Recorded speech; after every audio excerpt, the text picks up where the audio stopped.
Cuando Hercule Poirot entró en las llanuras de Oklahoma, bajo una selección ardiente del sol, esperaba polvo e incomodidad. No un secuestro escalofriante, nacido de una traición enterrada entre campos petroleros.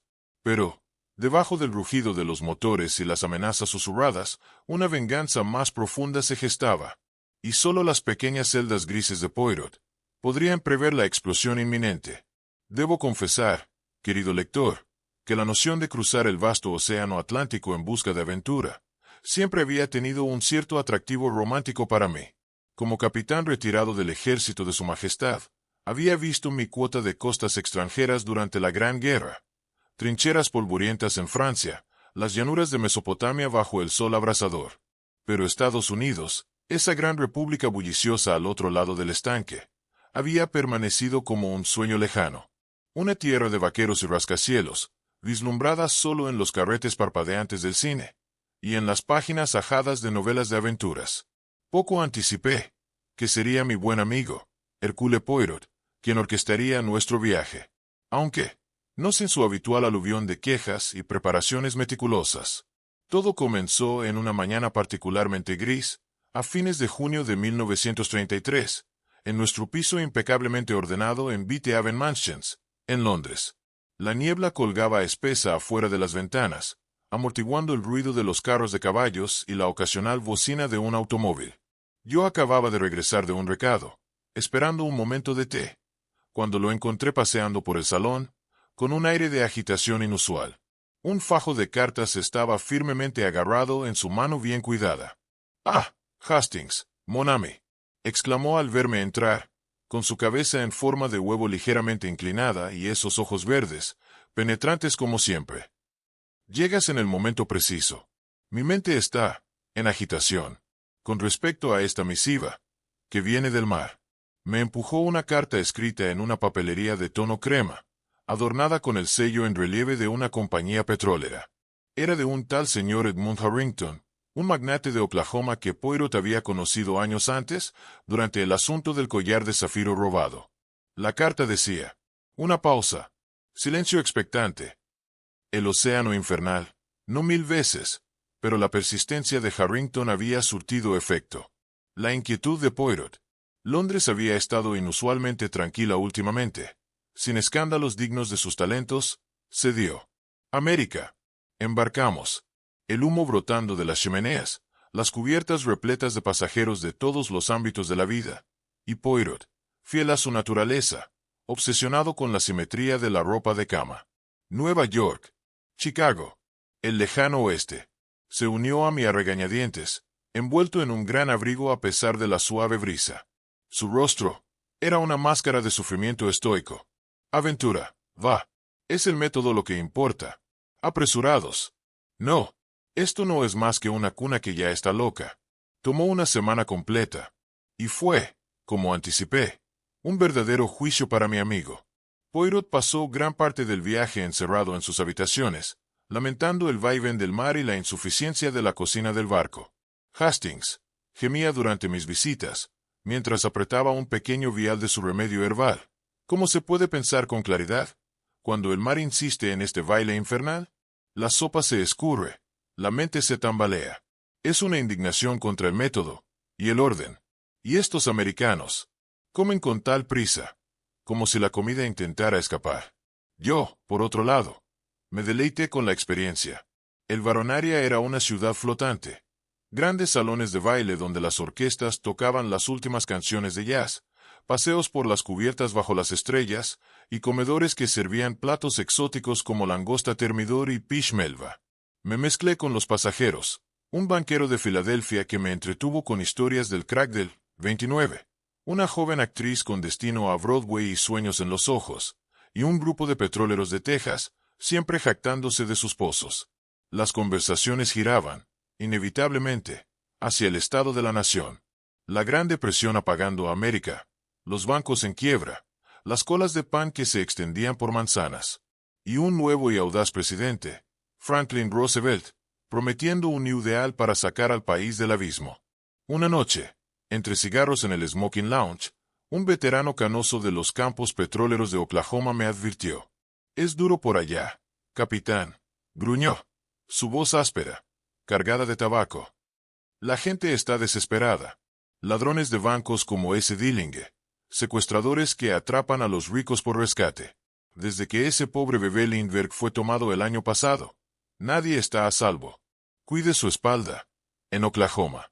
Lo descarté con ligereza entonces, pero sus palabras se quedaron conmigo.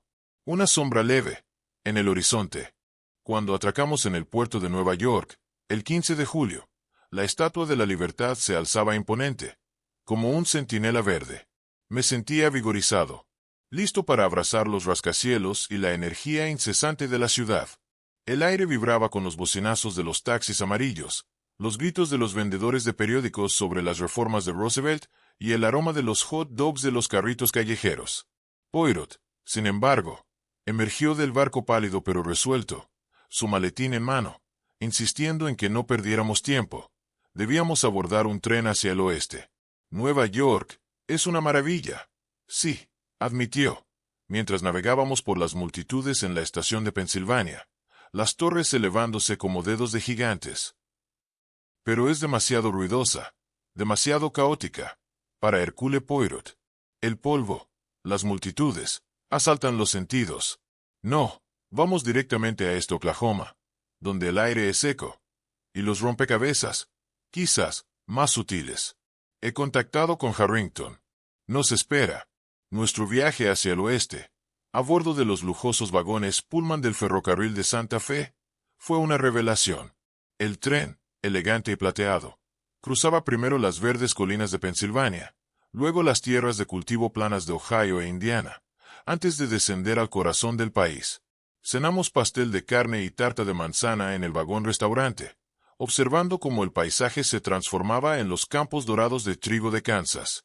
Poirot, recuperando poco a poco su equilibrio, incluso se dignó a comentar: es vasto, Hastings, infinito, como la mente sin disciplina.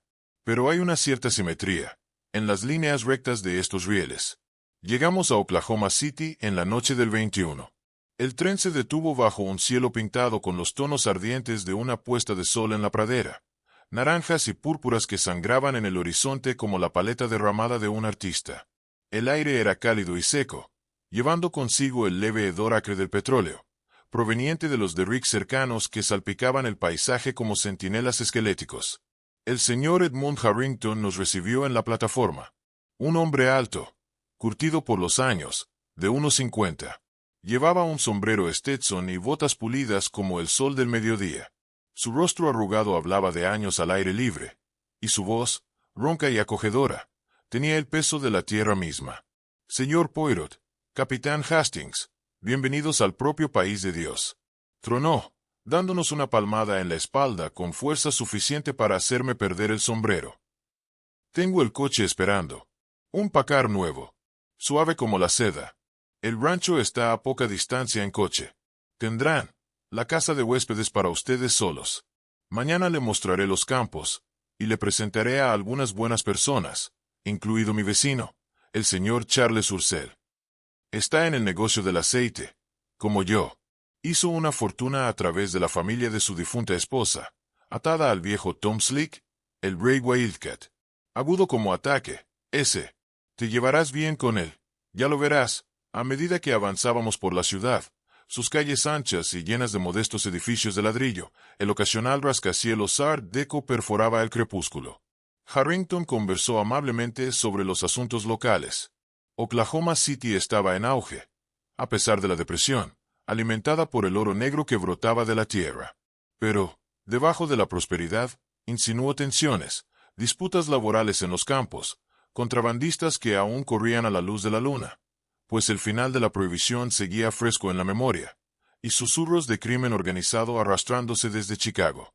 Llegamos al rancho de Harrington al caer la noche, una finca extensa, de varios cientos de acres, con una casa principal de ladrillos rojos y columnas blancas, como una plantación del sur trasplantada a las vastas llanuras. La casa de huéspedes era un acogedor bungalow, amueblado con sillones de cuero, alfombras navajo, y una chimenea repleta de madera de mosquita. Aquella noche cenamos en la terraza, bajo un dosel de estrellas. La mesa rebosaba de bistec frito, oqueira, pan de maíz y pastel de nuez, una feria abundante que Poirot miró con cierta sospecha, aunque finalmente pronunció su veredicto con una sonrisa. Tolerable, para las colonias. La conversación giró, como suele hacerlo entre hombres de medios, a los problemas de los tiempos. Harrington se recostó en su silla de mimbre, un cigarro brillando en la oscuridad. Los tiempos son difíciles, caballeros. El crack nos golpeó a todos, pero el petróleo mantuvo a Oklahoma a flote. Aún así, la desesperación genera violencia. Ladrones de bancos como Pretty Boy Floyd, secuestradores tras rescates jugosos. El mes pasado, un alma pobre en Kansas City fue arrebatada. Así que, mantengan los ojos bien abiertos. Poirot, girando los fines de su bigote, una señal segura de que su mente ya estaba comprometida, sonrió enigmáticamente. ¡Ah! Pero la desesperación, mon ami, deja rastros. La mente criminal no puede escapar de la red de lógica y orden. En Bélgica, en Inglaterra, e incluso aquí, en Sudamérica, la verdad se revela a quienes saben observar.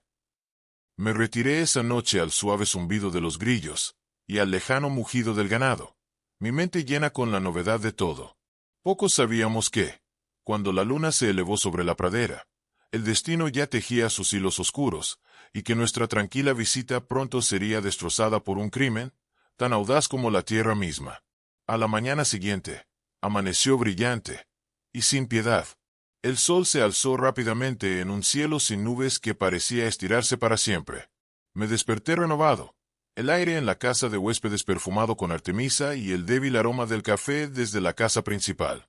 Poirot, siempre el primero en levantarse, a pesar de sus frecuentes protestas sobre las molestias de viajar, ya estaba vestido con su traje de lino más ligero, con una corbata de seda que ajustó con precisión. Hastings, duermes como los muertos, reprendió mientras me unía a él en el desayuno. Mientras tú sueñas, Monche, mi cerebro ya ha estado trabajando. Este aire, seco, sí, pero estimulante. Quizás, después de todo, América tiene sus méritos. Harrington apareció en breve, vestido para cabalgar, en pantalones de montar y un sombrero de ala ancha, listo para darnos la gran gira. Los campos de algodón se mecían en la brisa. Poirot, protegiéndose del resplandor, asintió cortésmente, pero podía ver que su interés menguaba. La maquinaria le atraía poco. Lo que le fascinaba era el elemento humano. Y esas disputas que mencionaste en tus cartas, Macié, las reclamaciones de tierras. Harrington soltó una risita. Eso, disputas menores. Algunos buscadores reclamando arrendamientos superpuestos. Nada que un buen abogado no pueda resolver, pero pensé que te divertiría. Esta noche iremos a casa de los Ursel para jugar al bridge. Charles y Berenice están organizando. Una suave brisa llevaba el aroma de las flores. Charles, un hombre robusto de unos 50 años, con agudos ojos azules, mandíbula firme y la confianza fácil del éxito, se dedicaba al negocio del petróleo. La conversación derivó a historias de bandas de contrabando y migrantes del Dust Bowl, empujados por la desesperación. Cuando cayó la noche, nos movimos al interior para jugar al bridge. La mesa estaba dispuesta con paños verdes, cartas nítidas y nuevas. Ursel hizo pareja con su esposa, Harrington conmigo, mientras Poirot observaba desde un sillón, bebiendo una infusión herbal. Las cartas son una ventana al alma. Mon ami, me murmuró. Las jugadas revelan el carácter. El juego comenzó. Ursel ofrecía audazmente. Cuando la noche se hizo añicos. Sucedió tan rápidamente que, incluso ahora, al recordarlo, mi pulso se acelera y un escalofrío recorre mi columna. Como si la cálida noche de Oklahoma se hubiera vuelto helada. En un instante. Estábamos bien avanzados en la mano, el salón envuelto en una concentración casi ceremoniosa. El suave resplandor de las lámparas arrojaba largas sombras sobre la mesa de caoba pulida, iluminando las cartas como hojas caídas. Las puertas francesas se mantenían entreabiertas para admitir el aire nocturno, pesado con el aroma del jazmín del jardín. El zumbido de los grillos servía como fondo rítmico, hasta que una polilla solitaria, atraída inexorablemente por la luz, revoloteó frenéticamente contra la malla. Sus alas golpeaban un frenético tatuaje, que en retrospectiva, parecía un oscuro preludio. La señora Ursel Bones, como había insistido en que la llamáramos, acababa de jugar un triunfo con una sonrisa triunfante, sus delicados dedos aún rozando la carta como para saborear el momento. Eso debería llevarse la baza. Caballeros, dijo con ligereza, su acento sureño agregando un toque musical a sus palabras. Ursel rió entre dientes, ajustando sus gafas. Harrington frunció el ceño, murmurando algo sobre su mala suerte. Y entonces, sucedió. Las puertas francesas se abrieron de golpe, astillas de madera volaron, y las bisagras crujieron con violencia. El cristal se hizo añicos con un estallido cercano, tintineando al suelo como una lluvia quebradiza. Dos figuras enmascaradas irrumpieron, sus rostros ocultos por pañuelos negros atados al estilo de forajidos. Sus ojos brillaban con una intención helada. El primero era un hombre corpulento, de hombros anchos e imponentes, con una ametralladora Thompson, la infame máquina de escribir de Chicago, colgada casualmente del hombro, como si fuera un accesorio mortal más. Llevaba una chaqueta arrugada sobre pantalones de trabajo, botas cubiertas de polvo rojo que dejaban huellas tenues sobre la alfombra persa. Su compañero, más delgado, vibrante como una primavera tensa, vestía una camisa oscura y pantalones que se fundían con las sombras, blandiendo un revólver de cañón inusualmente largo. «Nadie se mueva», gruñó el corpulento. Su voz, amortiguada por la máscara, pero dominante, con un toque del medio oeste, plano y nasal, como los petróleros que habíamos oído ese mismo día en el mercado. Barrió la habitación con la mirada, la ametralladora girando con inquietud, como si ansiara ser usada. El más delgado se deslizó al costado, el revólver saludando en movimientos rápidos, cubriéndonos a todos. El caos estalló, en un latido. Bones soltó un jadeo agudo, su mano volando a la garganta mientras su carta se dispersaba en rojo y negro. Harrington se levantó a medias de su silla, el rostro pálido como un fantasma, la boca abierta en una protesta muda. Louise emitió un gemido sofocado, aferrándose al brazo del sillón. Ursel quedó congelado, los ojos abiertos tras sus gafas, el color subiendo a sus mejillas mientras la indignación luchaba con el miedo. Y yo sentí como los viejos instintos del ejército despertaban, agudos, sin dudar. Instintivamente, busqué un arma que no estaba allí, mi mano cerrándose en el aire vacío junto a mi cadera. ¿Cuántas veces, en las trincheras, había enfrentado un peligro repentino? Sin embargo, aquí, en este salón civilizado, la conmoción era aún más profunda. Los intrusos no perdieron el tiempo. Sus movimientos eran eficientes, casi ensayados. Escanearon la habitación con ojos duros y depredadores. La máscara del corpulento cambió ligeramente cuando ladró. «¿Cuál es Ursel? Habla o haremos esto desordenado». Su compañero se acercó a la mesa, el revólver entrenado en nosotros. Su mano libre se contraía, como si estuviera ansiosa por actuar. En la confusión que siguió, las voces se superpusieron en una cacofonía de miedo y desafío. Tanto Ursel como Harrington fueron señalados, quizás por sus contesturas similares, o por la tenue iluminación. «Tú, y tú, levántense», gruñó el líder, señalando con la ametralladora. Manos ásperas los sujetaron con fuerza. Les ataron las muñecas con una cuerda gruesa que mordía la piel. Los vendaron, trapos sucios, por su aspecto, y se los abofetearon sobre los ojos. Ursel logró una protesta amortiguada. «¿Qué? ¿En el nombre de Dios?». Pero fue interrumpido con un empujón. Harrington tropezó, casi derribando una mesa lateral cargada de vasos de cristal que tintinearon con alarma. «Van con nosotros», bramó el corpulento, y los empujó hacia las puertas destrozadas con la culata de su arma. Berenice gritó, levantándose a medio camino de su asiento. «Charles, no, por favor». Pero su súplica fue respondida con un sordo disparo de advertencia, un estallido seco desde el revólver, hacia el techo ornamentado. Trozos de yeso llovieron como confeti del infierno, y el olor acre de la pólvora llenó la habitación, asfixiando el aire. Todos nos congelamos. El eco reverberó por la casa como un trueno. Los hombres desaparecieron en la noche tan abruptamente como habían llegado, arrastrando a sus cautivos con ellos. Afuera, un motor rugió al encenderse, potente por el sonido, quizás un sedán robado. Los neumáticos crujieron contra la grava, alejándose a toda velocidad en la oscuridad, dejando solo el gruñido menguante del motor, y una nube de polvo visible a la luz de la luna. Poirot se puso de pie con una agilidad sorprendente para un hombre de sus hábitos meticulosos. Por un raro instante, su compostura se agrietó. Su rostro estaba pálido, sus ojos muy abiertos, una mezcla de indignación y cálculo. Hastings, el teléfono. Alerta a la policía de inmediato. Madame Mitchell, ¿está ilesa? ¿Y usted, señora Harrington? Caminé hasta el teléfono en el aparador. Mi corazón latía como un tambor de guerra. Mis dedos temblaban mientras marcaba al operador. Policía, emergencia. Ha habido un secuestro en la residencia de los Ursel. Las palabras salieron de mi boca más firmes de lo que me sentía por dentro.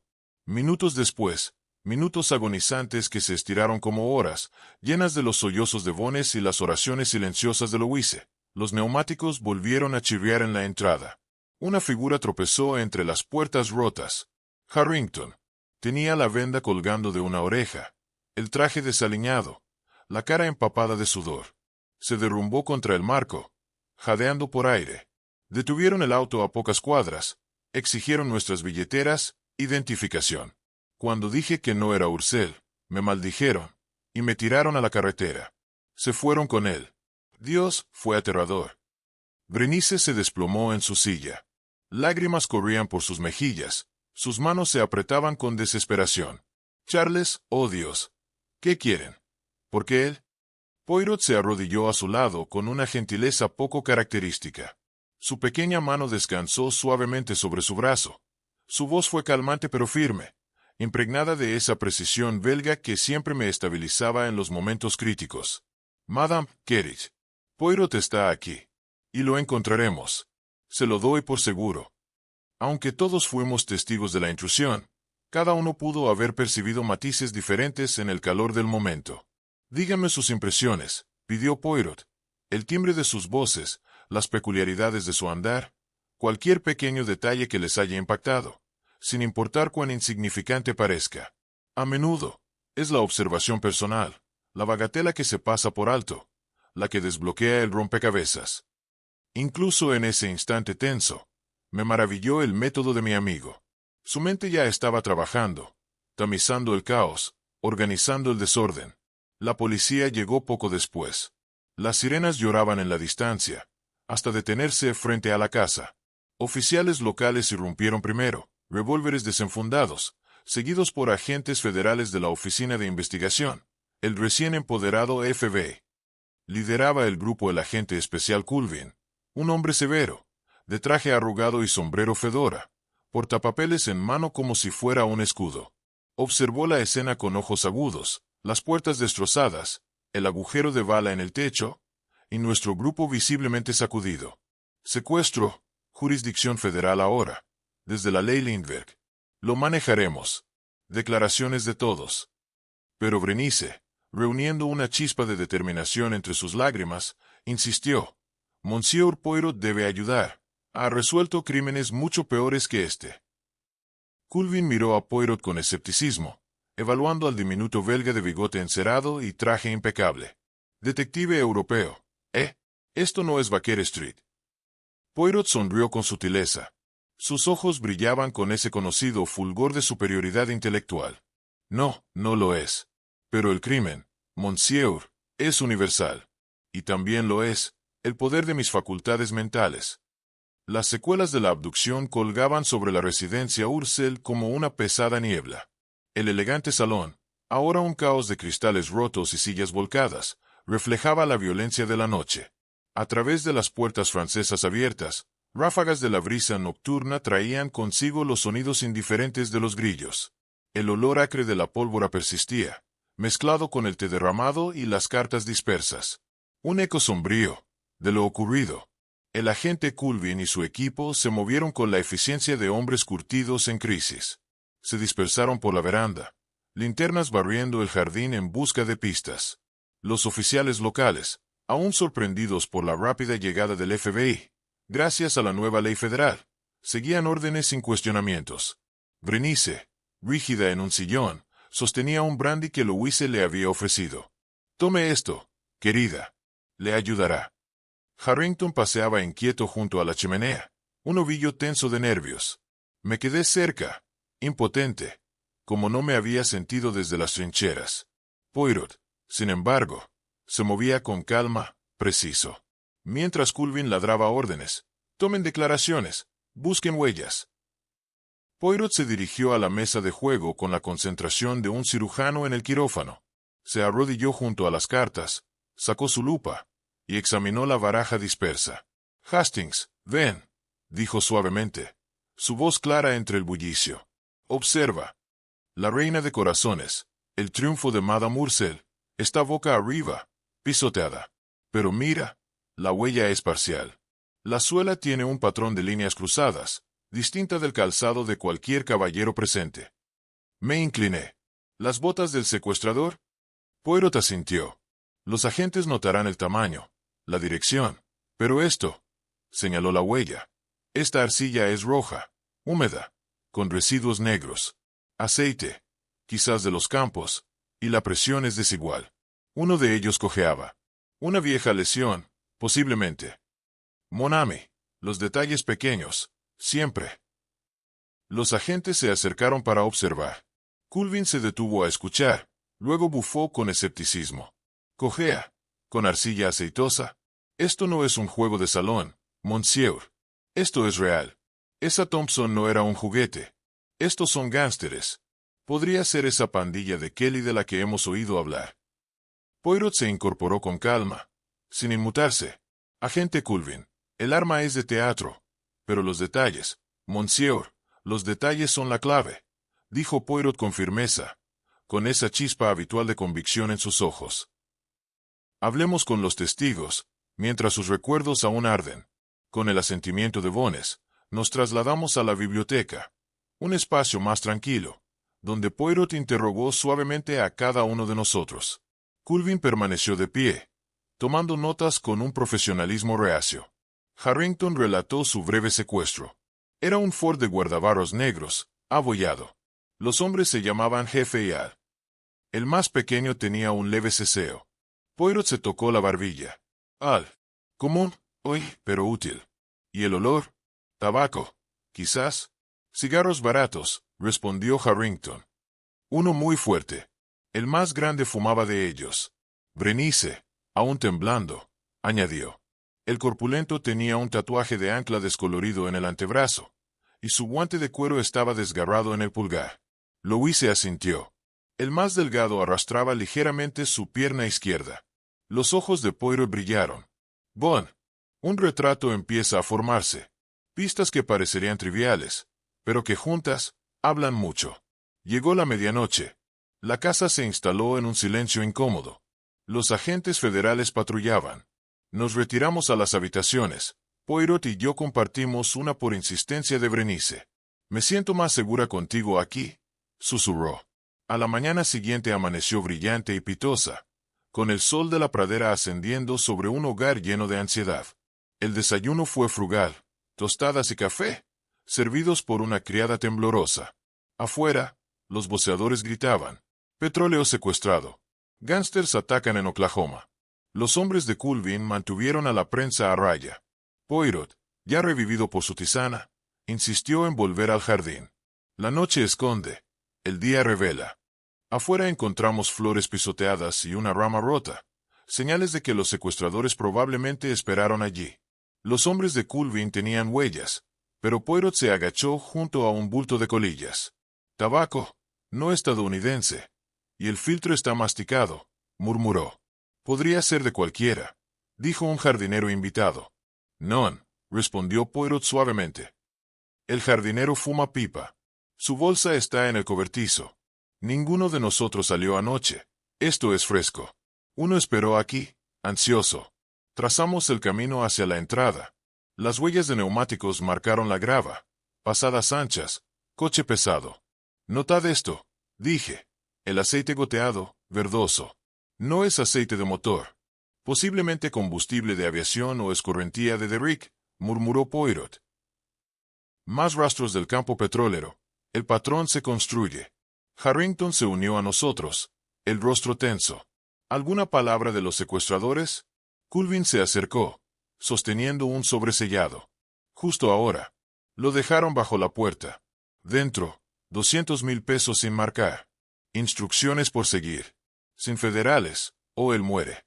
Poirot examinó la carta. Papel barato. Tinta de estilográfica. Punta ancha. Trazos audaces. Es un hombre acostumbrado a mandar, pero impaciente. El día avanzó. La casa se sintió como una caldera hirviente. Poirot se derramaba sobre mapas, murmurando sobre carreteras al sur. Yo interrogaba al personal. Sin avances, solo pistas sueltas, fragmentos de un mosaico que solo Poirot parecía ver formarse. Entonces, lo supe. La casa había comenzado en serio. El sol de la tarde ascendía sin piedad, convirtiendo la pradera en un horno abrasador. El calor irradiaba de la tierra endurecida. Ondas invisibles deformaban el horizonte, hasta que las torres de petróleo a lo lejos parecían bailar como espectros. Dentro de la residencia, el calor no hizo nada por aliviar el ánimo opresivo.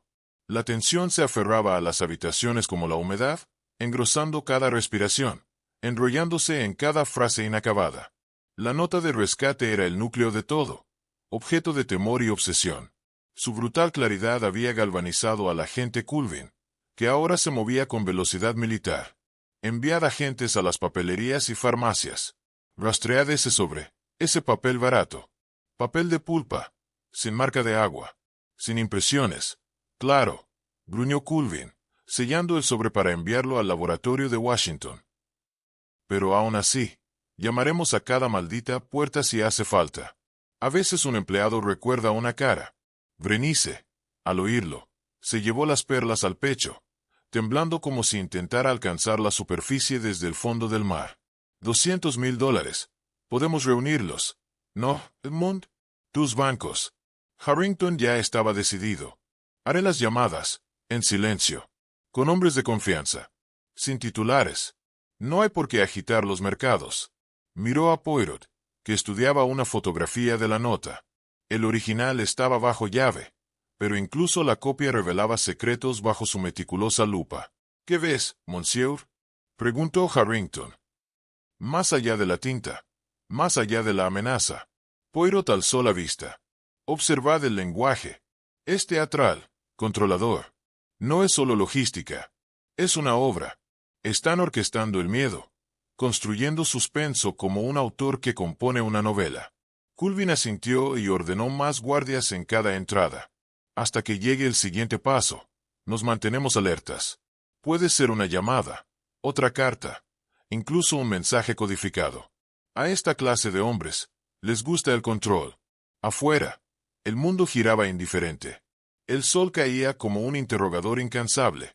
Los reporteros, atraídos por el aroma del escándalo, se agrupaban en las puertas. Sus gritos y los flashes de sus cámaras atravesaban las cortinas. ¿Alguna novedad? ¿Han hecho demandas? ¿Es la banda de Dillinge? Los agentes del FBI los alejaban como a moscas, pero los rumores ya se filtraban.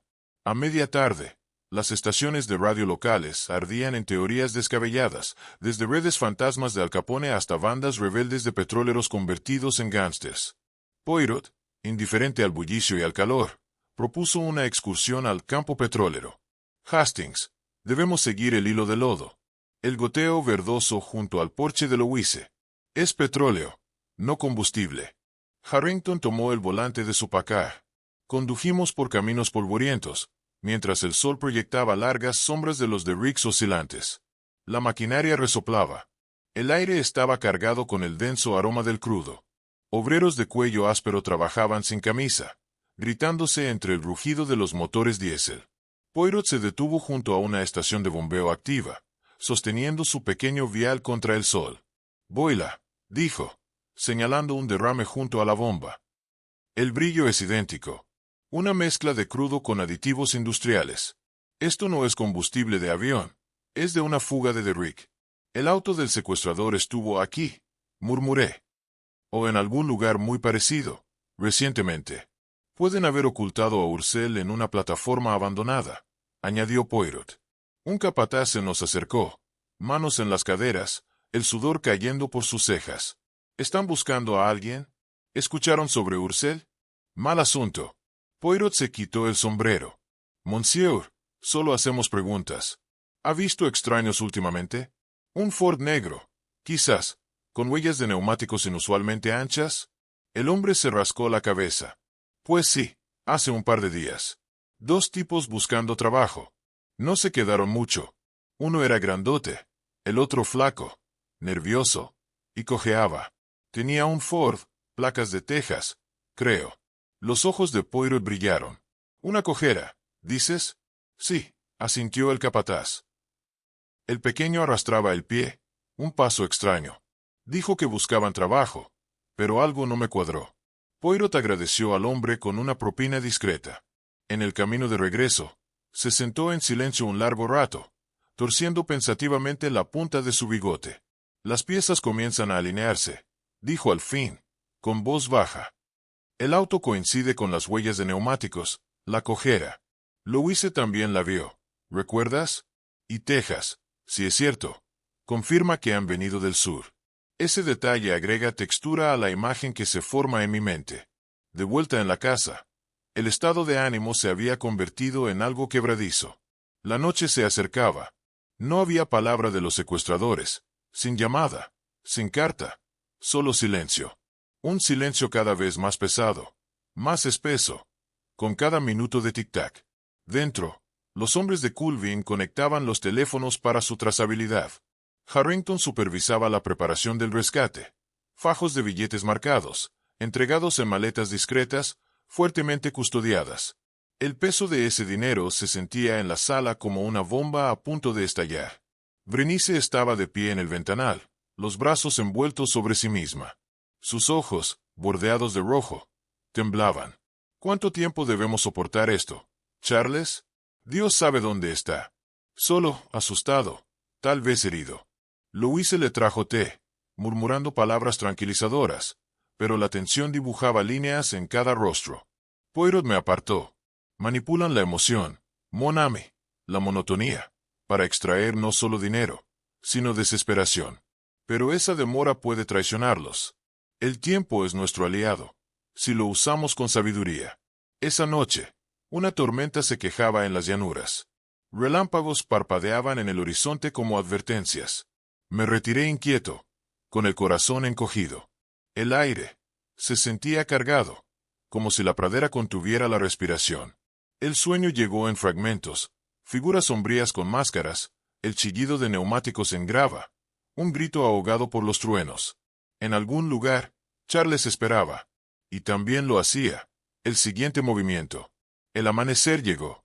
Se arrastró sobre la pradera como un ladrón, filtrándose por las cortinas de la residencia de Ursel, proyectando largas sombras sobre los pisos encerados. Apenas había cerrado los ojos cuando un golpe agudo en la puerta me despertó. Poirot ya estaba impecablemente vestido, su bigote, cercano a la perfección. «Hastings, vite. Hay movimiento abajo». Por fin, los secuestradores se agitan. Descendimos a una casa en plena agitación. Culvin estaba en el pasillo, con un sobre nuevo en la mano enguantada. Su rostro, una máscara de sombría satisfacción. Llegó con el suministro de leche. Estaba escondido en la caja. El secuestrador debió haber pagado al repartidor. El lechero, un joven local con gorra ladeada, era interrogado en la cocina. «Lo juro, señor, no vi a nadie. Solo el recorrido habitual». La nota, escrita en el mismo papel barato, era breve y autoritaria. «Satchel, a medianoche. Viejo molino en la ruta 66, 5 millas al sur. Ford negro, solo. Ojos sobre ti. Sin sombras, o alimentarás a los cuervos». Bones, aún en bata de seda, lo leyó por encima del hombro de Culvin. Su mano voló a su boca. «Medianoche, esta noche. Oh, Edmund, irás tú». Harrington asintió, su mandíbula firme como pedernal. «Por supuesto. Los fondos están listos. Conduciré yo mismo. Sin intermediarios. Sin riesgos». Poirot examinó la nota con su lupa, el ceño fruncido. El tono se vuelve más audaz, más vívido. «Los cuervos». Un toque dramático. Nuestro jefe se convierte en poeta del peligro. Y el molino, aislado. Sí, pero cerca de esos campos abandonados que notamos. Una elección calculada. Culvin fijó el sitio en el mapa de pared. «Lo replantearemos discretamente. Hombres ocultos a una milla, binoculares listos. No más cerca. No podemos asustarlos. El día transcurrió en una neblina de preparativos. Afuera, el calor se acumulaba hasta un crescendo sofocante, reflejo de nuestra agitación interior. Harrington ensayó la ruta en su Packard, sincronizando el camino por la Ruta 66, esa cinta de asfalto que cortaba el trigo dorado. El antiguo molino, un centinela oxidado, su techo flácido, vista clara desde la colina opuesta, informó al volver. Sentí ojos sobre mí, incluso ahora, a plena luz del día. Louise se ocupaba de Berenice, con tazas de té mezclado con brandy. La criada flotaba como una ave asustada. Los periodistas, percibiendo el cambio, redoblaban su agresividad. Rescate pagado. ¿Ursel sigue vivo? ¿Está la banda de Kelly detrás? Culvin los dispersó con amenazas de arresto. Aún así, los rumores crecían. Kelly y Maureen. Donk, Longi, tatuaje, la baronesa, Catherine, su esposa, el cerebro de las notas. El nudo en mi estómago se apretaba. El horizonte era ritual. Monsieur, dijo Poirot con suavidad. Anote cada detalle. La dirección del viento. Cualquier olor en el aire. Las sombras que se mueven de forma antinatural. El motor ronroneó mientras nos deslizábamos en la oscuridad. Los faros cortaban franjas en el vacío. Desde una ventana superior, Berenice observaba su silueta, un fantasma contra las cortinas. Godspeed, susurró. Poirot y yo nos unimos a Culvin en un sedán sin marcar, siguiéndolos a distancia segura. El corazón me latía con la emoción de la persecución, pero templado por el miedo. ¿Y si nos veían? ¿Y si el intercambio fallaba y Ursel pagaba con su vida? La carretera se desplegaba como una cinta negra bajo las estrellas de Oklahoma. Medianoche en el molino. Un escenario sacado de un cuento gótico. La estructura, esquelética bajo la media luna. El viento susurraba entre las tablas agrietadas. El aire olía a óxido y decadencia. Las luces de Harrington se acercaron. Se detuvieron. El maletín fue dejado junto a la compuerta. Dos hombres susurraron por radio. El grande. El delgado. Cojeando. Ford rumbo sur. Sin disparos. Sin persecución. Todo según lo planeado. El viaje de regreso fue agonizante. Silencio. Solo el zumbido del motor, y nuestros miedos. ¿Funcionó? ¿Volvería Ursel? ¿O entregamos una fortuna? ¿Por nada? La casa apareció a lo lejos, luces encendidas en cada ventana. Un faro, de esperanza frágil. El amanecer no trajo noticias inmediatas. La casa, un vigilia de oraciones y respiración contenida. Entonces, el peso de 9 días se disolvió en lágrimas. Me dejaron al amanecer, en la autopista, con los ojos vendados hasta el final. Pero estoy vivo. Sobre pastel y café, Ursel insistió en comer con apetito renacido. Y relató su historia. Horas conduciendo la primera noche hacia el sur, sofocado por el calor. Me retuvieron en una choza remota, techo de hojalata, olor a ganado. Encadenado a un poste de cama, pan de maíz y agua, los ojos vendados todo el tiempo. Pero no estuve inactivo. Sonrió con ironía, tocando la muñeca donde su reloj aún marcaba. La venda, a veces floja. Cuando pensaban que dormía, o durante las comidas. Me las arreglé para ver la esfera. Lo suficiente. Contó las horas entre dos comidas, a intervalos difíciles. El cambio de la calidez del día a los escalofríos nocturnos, que se filtraban a través de las grietas. Los aviones rugieron por encima, como un reloj. 9:45 mañanas. 5:45 noches, dar o tomar un minuto. Y las tormentas. 23 y 26. Truenos sacudiendo las paredes, la lluvia golpeando como artillería, y luego, secas como huesos tras los aguaceros. Los ojos de Poirot brillaban de admiración. Excelente, Msure. Ha sido el detective en cadenas, trazando tu prisión. Su hijo. Las raíces. Vuelos comerciales, sin duda. El clima. Verificable en los informes. Identificamos la capa con esto. Culvin garabateando. Violó furiosamente. Los mapas se desplegaban incluso mientras nos sentábamos. La línea Dallas amarillo combina esos tiempos. Y el paraíso de las tormentas. Texas, fue golpeado esos días. Oklahoma se mantuvo despejado. Mientras conducíamos a casa, el triunfo se mezcló con la resolución. La pradera se desplegaba bajo un sol ahora ardiente. Ursel, reunido con su esposa, agregó más fragmentos. Voces bruscas. El jefe con jerga de marinero. Lisping al murmurar quejas. Olor a cigarros baratos y aceite de máquina. Argumentó una vez sobre una mujer. Voz afilada al teléfono, llamando a las tomas. Catherine, murmuró Poirot. El rompecabezas, a punto de finalizar. El fin se acercaba. Las células grises, listas para el golpe final. Pero la tensión permanecía, como el calor. ¿Prevalecería la justicia? ¿O los villanos habrían escapado de la soga? El viaje de regreso a la residencia de Ursel pasó en una neblina de euforia y urgencia.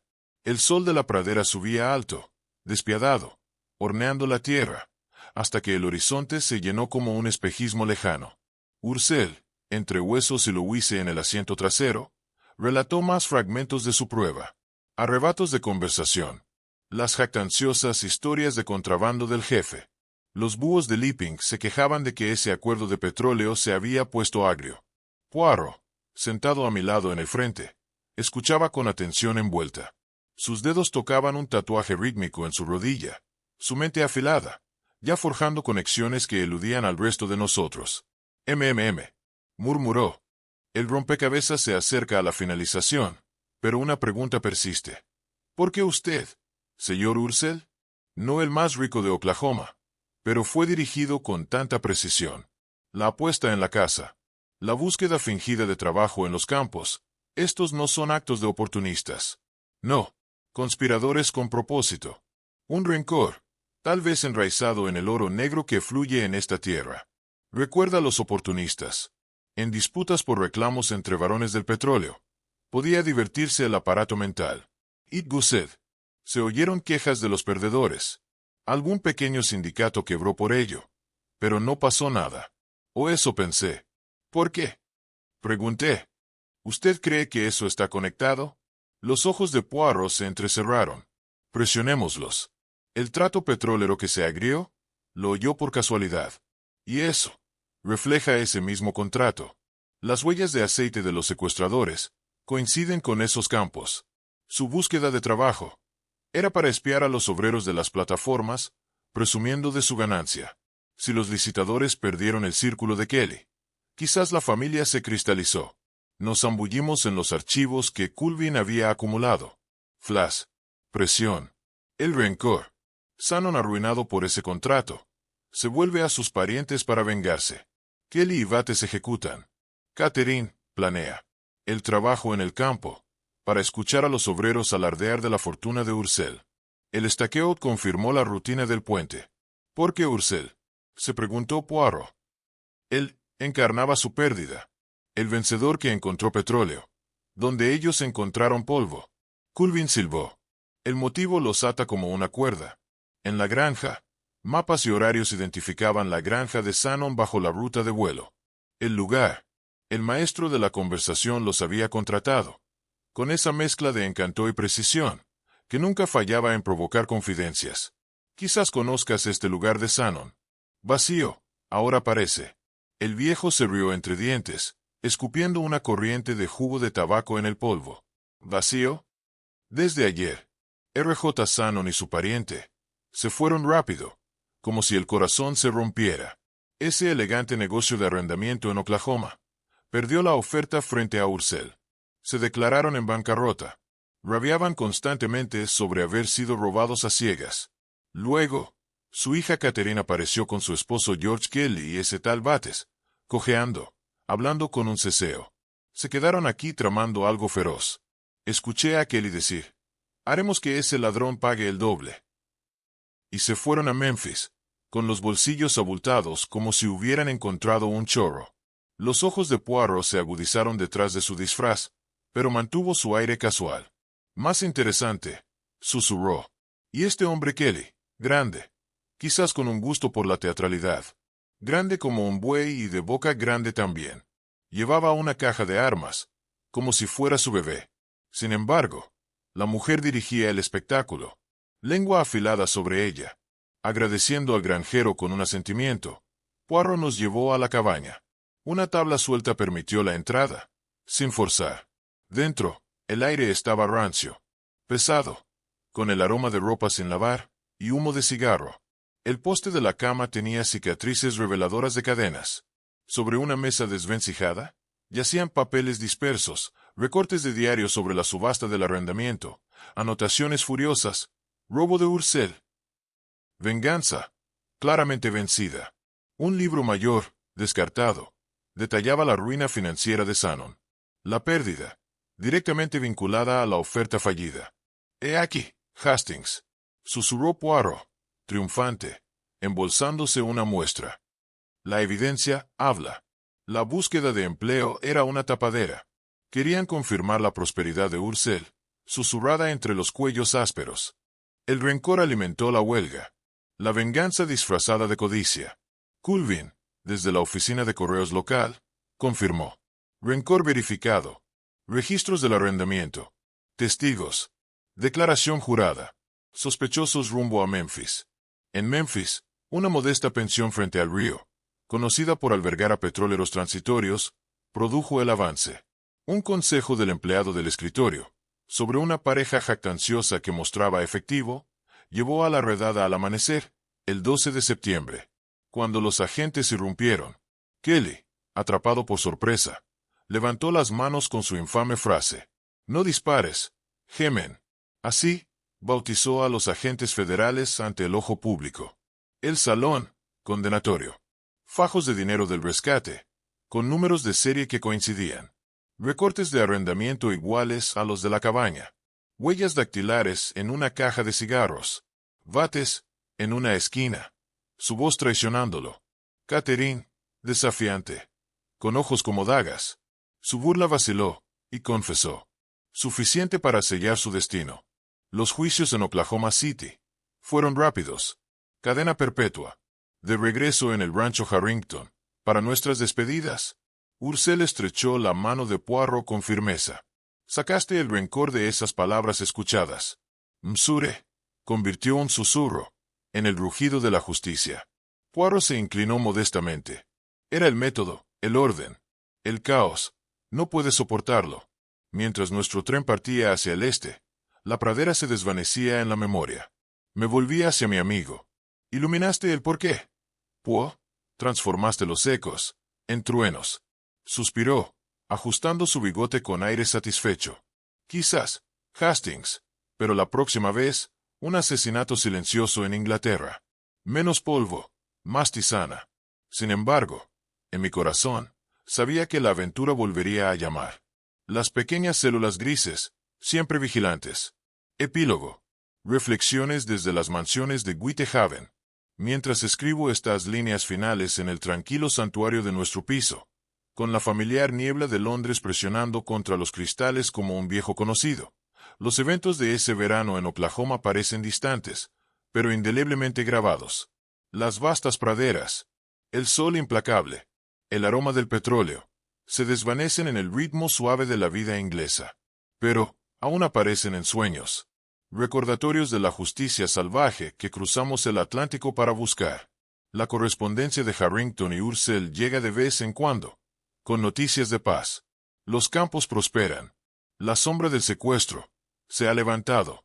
La prensa estadounidense continúa ensalzando a Lord Poirot como el detective belga que rompió el caso del varón del petróleo. Recorta cada artículo, aunque finge indiferencia. Pear, Hastings, los procesos mentales no requieren aplausos. Es el orden restaurado, lo que importa. Por mi parte, me ha dejado con un nuevo aprecio por los enigmas domésticos. Una taza de té envenenada en una mansión, o un testamento perdido en Maffer. Poirot, en su sillón con una tisana en mano, asiente. Estados Unidos, estimulante. Mon ami, pero vasto. Desordenado. Aquí, los crímenes tienen simetría. Y mientras el fuego crepita y la ciudad respira más allá, siento la atracción del misterio. Ese tejedor caprichoso rara vez descansa mucho. Y cuando vuelva a llamar, sé que responderemos. Las pequeñas células grises liderarán el camino.